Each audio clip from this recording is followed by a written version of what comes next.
Pues continuamos con la historia de México. Ahora vamos a hablar de el general Ignacio Zaragoza. Este general que va a tener, pues, se puede decir su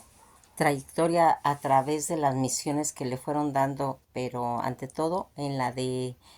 Puebla. Esto va a hacerlo, pues, un héroe de batalla. Él va a nacer en la bahía de Texas, Estados Unidos, y va a fallecer el 8 de septiembre de 1862 en el estado de Puebla de Zaragoza. Hijo de Ignacio Estanislao Zaragoza y Padilla, Ignacio Zaragoza Padilla va a ser eh,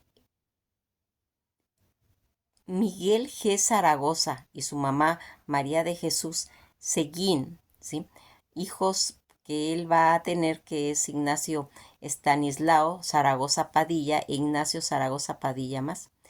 Todas estas situaciones en las que vamos a ir viendo, pues, el sepelio que tuvo en el fuerte de Loreto y Guadalupe Puebla de Zaragoza, y su hermano Miguel de Zaragoza, todos estos personajes que vamos a ir viendo, y qué es lo que hace realmente Ignacio Zaragoza, que va a tener que hasta nuestros días tengamos, pues, toda esa información. El segundo hijo de 8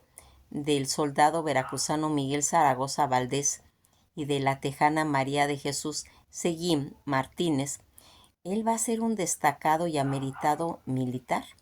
mexicano, ministro de guerra del presidente, pues, don Benito Juárez, en 1861, quien venció a los franceses en la ciudad de Puebla el día 5 de mayo de 1862.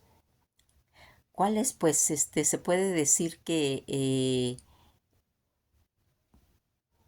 las circunstancias que fue llevando y que pasó Ignacio Zaragoza, pues después de toda esa batalla de Puebla, 4 meses después de la heroica batalla Zaragoza, se enfermó él de fiebre tifoidea, fíjense, cuando visitó las fuerzas liberales, que sería el día 22 de mayo en las cumbres de Aculcingo. El héroe poblano falleció el 8 de septiembre en esa misma ciudad. eh, pues se dicen que la causa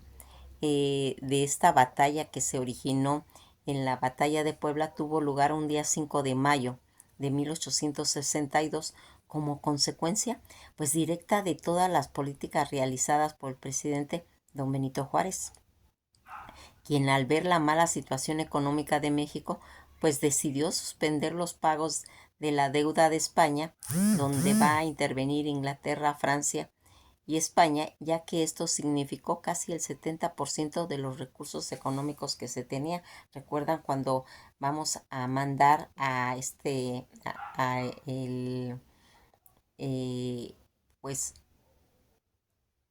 uno de los personajes que ya habíamos comentado, Manuel Doblado, que va a tener ese don de la diplomacia y que él supo mediar esta situación en cuestión de estos pagos,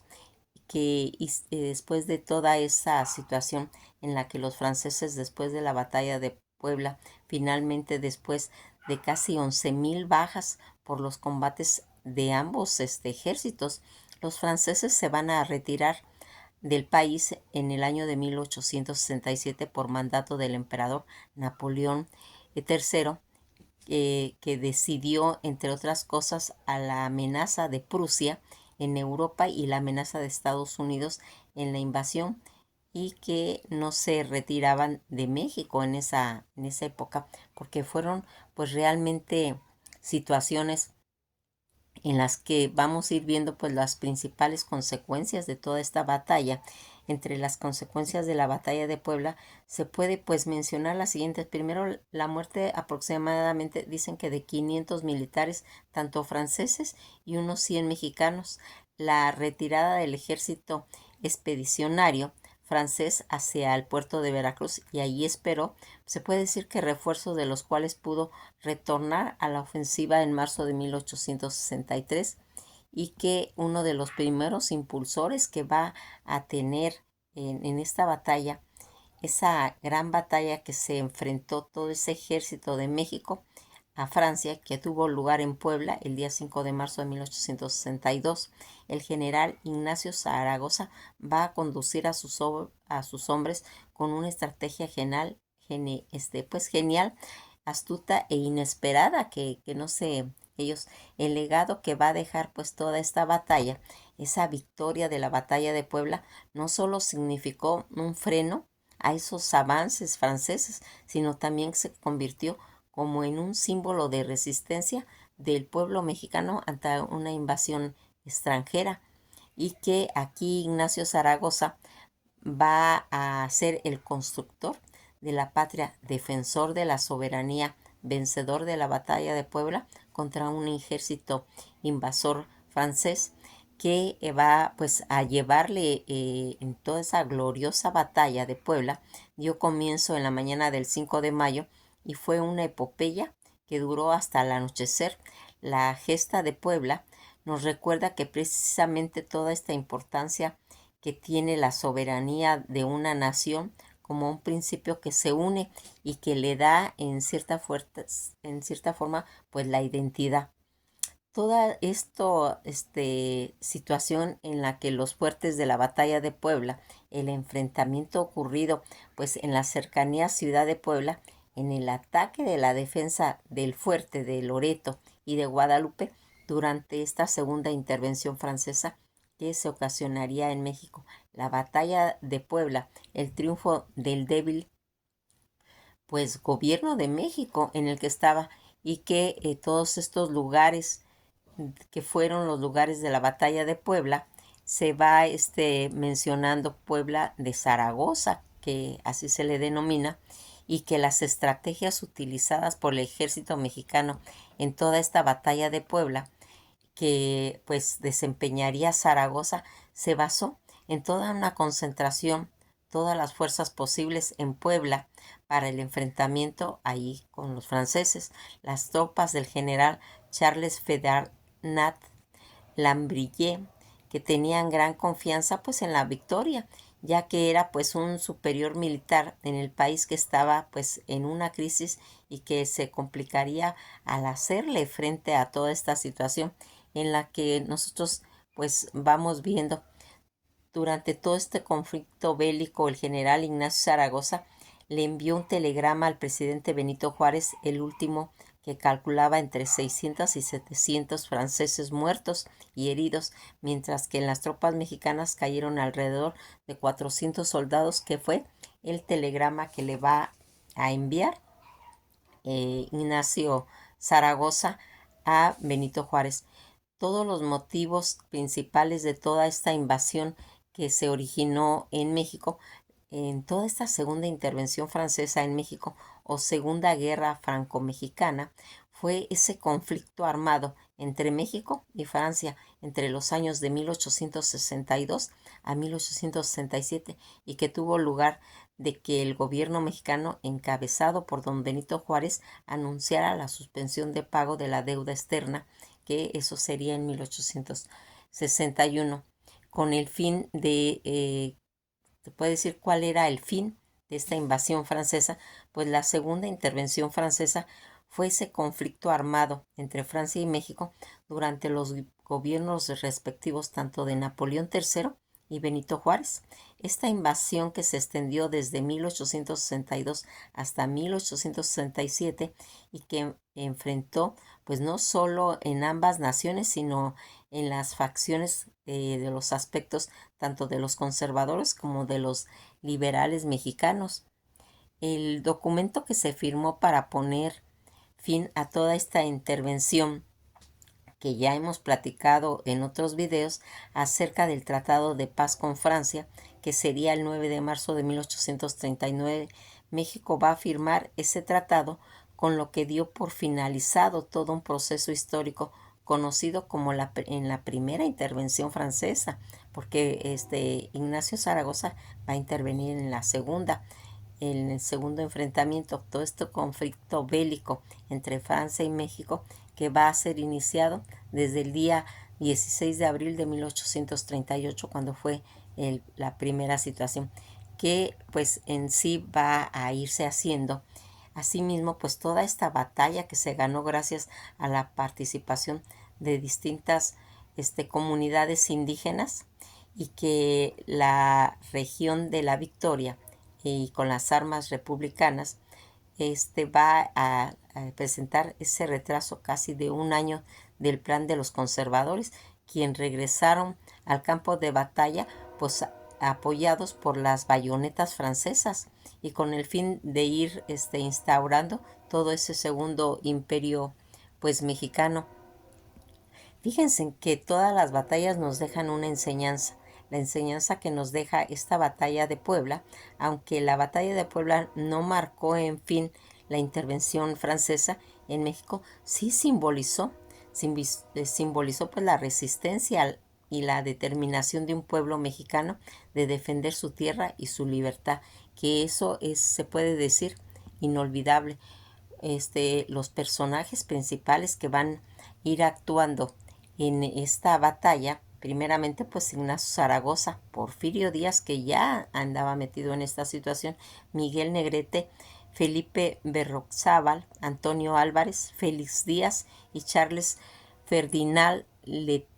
Latrille, que es el que va a venir con los franceses, el conde de Lorences. Son los personajes que van a participar en esta batalla de Puebla, y que cuáles fueron pues las obras importantes que va a hacer Ignacio Zaragoza. Primeramente, él va a participar en la Guerra de la Reforma, en la batalla de Silao, en la batalla de Calpulapa, entre las que van haciendo. Algo que es pues muy importante que nosotros vayamos pues sabiendo. Es importantísimo siempre ver sus biografías. Ignacio Zaragoza Seguín va a nacer en la Bahía del Espíritu Santo, Coahuila y Texas, México, hoy Goliad, Texas, Estados Unidos, y el 24 de marzo de 1829 en Puebla, México, el 8 de septiembre de 1862, fue él un militar mexicano reconocido como el héroe de la batalla de Puebla, que tuvo lugar el día 5 de mayo de 1862, cuando todo este ejército mexicano derrotó al ejército francés de élite al mando de Charles Ferdinand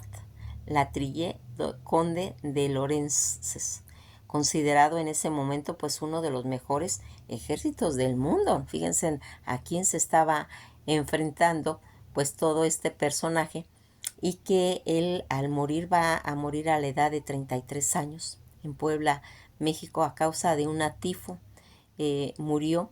y que pues toda esta situación en la que vamos viendo primeramente conceptos en cuestión de su religión, que era católica, su padre Miguel Zaragoza Valdés y su madre María de Jesús Seguín Martínez, va a tener un matrimonio con Rafaela Padilla de Zaragoza y sus hijos Ignacio Zaragoza Padilla, Rafaela Padilla e Ignacio Zaragoza Padilla, porque hubieron dos Ignacios que fueron sus hijos. La ocupación en cuestiones militares y todos esos años activos desde 1853 hasta 1862, rango militar del ejército mexicano, y llegó a tener el grado de general. Todos estos conflictos en los que él va a participar en la revolución de Ayutla, en la guerra de Reforma, en la batalla de Silao, en la batalla de Calpulapan, y toda esta intervención francesa en México, la batalla de las Cumbres y la batalla de Puebla, toda esta situación en la que él tenía ideales del partido político liberal, en la que se va a ir haciendo. Fíjense que cuentan que en sus primeros años, Ignacio Zaragoza, del poblado de la Bahía del Espíritu Santo del estado de Coahuila y Texas, hoy Goliad, Texas, fue el segundo de Miguel de Zaragoza Valdés de Veracruz y María de Jesús Seguín de San Antonio de Bayer, esta última pues parienta de Juan José Erasmo Seguín. Cuando todas estas situaciones de los rebeldes tejanos estuvieron apoyados por los Estados Unidos de América, ganaron la Guerra de Independencia de Texas. Miguel Zaragoza, que en esa época pues era un soldado de infantería, se va a mudar con su familia desde el presidio de la Bahía del Espíritu Santo, hoy Goliad, en Texas, donde pues había nacido su hijo Ignacio. Posteriormente se van a venir a la ciudad de Matamoros en 1834 y posteriormente ya en 1844 al estado de Monterrey, donde Ignacio, pues él va a entrar a un seminario.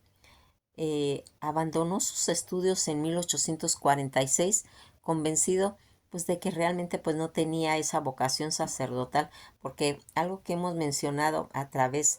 de todos estos personajes es que las carreras primordiales eran o ser sacerdote o ser militar, y casi todos primero empezaron por entrar a todos esos seminarios, pero pues poco a poco se fueron convenciendo de que no tenían las vocaciones sacerdotales. Cuando él va a intervenir en la intervención estadounidense en América, invadieron México en la conocida pues intervención estadounidense en México. Todo esto en 1847. Ese joven Zaragoza intentó pues alistarse como cadete, pero fue rechazado. En la revolución de Ayutla, al iniciarse la revolución en Ayutla contra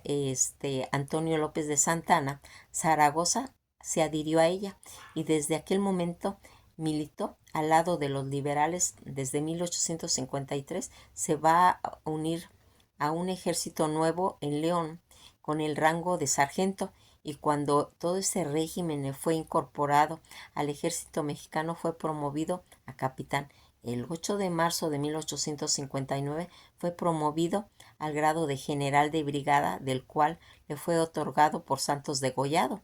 En la Guerra de Reforma, que sería en 1860, Zaragoza y un pequeño número de combatientes van a luchar a favor de la Constitución de 1857. Zaragoza va a derrotar a las tropas de Leonardo Másquez, situados en el estado de Guadalajara, Jalisco. Poco tiempo después, bajo las órdenes ya del general Jesús González Ortega, participó en la batalla de Calpulapan, donde fue derrotado el ejército conservador, con la que se dio término pues a las guerras de reforma. A las órdenes del presidente ya Benito Juárez, Zaragoza sirvió como ministro de guerra desde abril hasta octubre de 1861, cuando se vino todo lo que estaba relacionado con la segunda intervención francesa, cuando las fuerzas francesas de Napoleón III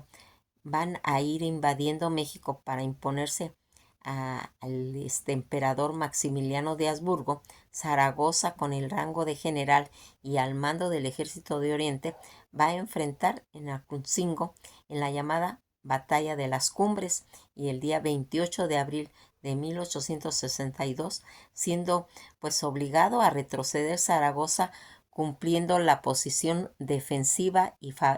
favorable que tenía pues la ciudad de Puebla, pasó obligado para irse a la Ciudad de México. Toda esta batalla de Puebla, que se va haciendo al amanecer del día 5 de mayo de 1862, el general Ignacio Zaragoza arrenga a sus soldados y les dice: nuestros enemigos son los primeros soldados del mundo, pero nosotros somos los primeros hijos de México, y con quienes arrebatar a nuestra patria jamás. Ordena a Miguel Negrete dirigir la defensa por la izquierda y a Felipe Berriozábal por la derecha, y a Porfirio Díaz que esté junto a él. Pues tras varias horas de lucha, la batalla pues no se decide y se enfrentan cuerpo a cuerpo mexicanos y franceses. Finalmente los invasores se retiran, mientras que Zaragoza grita tras ellos a perseguirlos: el triunfo es nuestro. El ejército francés pues era considerado el mejor del mundo, ¿eh? En ese tiempo, el ejército profesional, con que la fama de ser invencibles y de haber ganado batallas en Argelia cuando ellos fueron en las legiones extranjeras, y por haber entrado en Delta en el río de Mekong, en Indochina francesa, hoy República Socialista de Vietnam, al mando del general Charles Ferdinand Letrille, conde de Lorens, que fue derrotado en toda esa masacre estrepitosamente por los indígenas del hoy municipio de Tetela del Ocampo, en el estado de Puebla. Con machetes, con cuchillos de mano, los persiguieron y acabaron con muchos soldados franceses, suavos, tropa élite del ejército francés y soldados belga enviados por el rey Leopoldo I, padre de Carlota Amalia, que también pues formaba parte de la invasión. Fueron pues totalmente masacrados. En el informe que el general Ignacio Zaragoza rindió sobre la batalla de Puebla al secretario de Guerra Miguel Blanco Musqui, fue breve y significativo. Las armas nacionales se han cubierto de gloria. Las tropas francesas se portaron con valor en el combate y su jefe con torpeza. El presidente Benito Juárez será informado más tarde. Esas fueron pues las situaciones. Ya Ignacio Zaragoza a los 33 años va a morir. Va a morir de una tifus murino contraída por la infección provocada por una mordedura de las pulgas de las ratas infectadas como consecuencia de la insalubridad de las campañas en el 8, que sería el 8 de septiembre de 1862. Sus restos mortales tras de su fallecimiento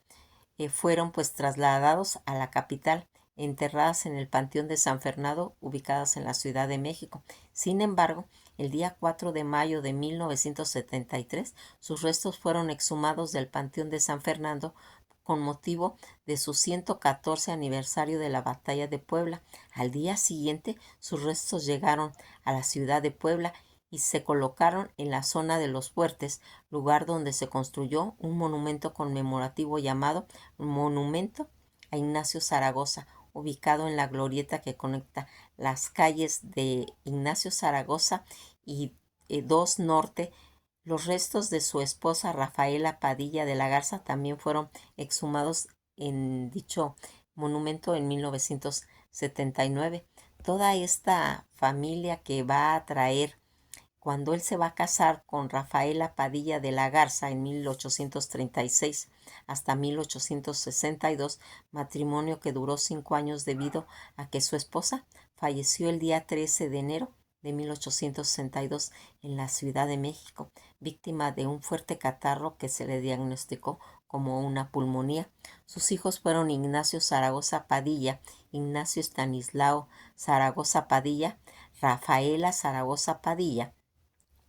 Legado y honor que tuvieron él. Fíjense en que fue declarado benemérito de la patria en grado heroico el día 5 de mayo de 1976, el general Ignacio Zaragoza. Antiguamente, en la calzada Ignacio Zaragoza de la Ciudad de México, había un caballo donde estaba montado Ignacio Zaragoza con la mano dirigiéndola en dirección a Puebla. Estuvo muchos años ahí y pues monumento después fue trasladado al municipio de Nezahualcóyotl y está enfrente del Palacio Municipal de Ciudad Nezahualcóyotl. Como dato, el día 5 de marzo, que fecha memorable, en Puebla de Zaragoza, capital, estado homónimo, lleva sus apellidos en su honor. Fue decretado el día 11 de septiembre de 1862 por el presidente Benito Juárez, cambiando su tradicional nombre de Puebla por la de Puebla de Los Ángeles. Coahuila de Zaragoza, estado del norte del país, también lleva su apellido y su nombre oficial. Durante un tiempo, Tijuana, Baja California, se llamaba Tijuana de Zaragoza. Los billetes y monedas, billetes de 50 pesos en la segunda serie del Banco de México de 1936 a 1942, impreso por las Americas Bank North Company, desmonetizó con valor únicamente numismático. El billete de 500 nuevos pesos de la familia C 1994 sale junto a un extracto de la pintura Fuerte Combate, sostenido con los cerros de Loreto y Guadalupe y José Casuat, impreso por la Fábrica de Billetes Banco de México. El proceso del retiro de valor únicamente numismático. El billete de 500 pesos de la familia D también, y los billetes de 500 pesos de la familia D1, monedas de 10 pesos conmemorativas en el 150 aniversario de la batalla de Puebla, y que fueron pues todas estas referencias que tuvimos acerca de cómo se fue haciendo pues toda esta heroica batalla que se tuvo en Puebla, y que fue uno de los episodios más importantes de la historia. Pues todo este conflicto armado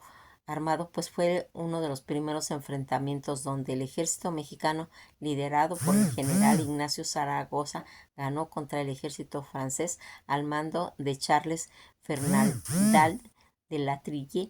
conde de Lorenz. Acuérdense que ya habíamos dicho que sus ejércitos eran uno de los mejores ejércitos del mundo y que México los llega a vencer. Que pasen un bello día, y esto ha sido todo por hoy.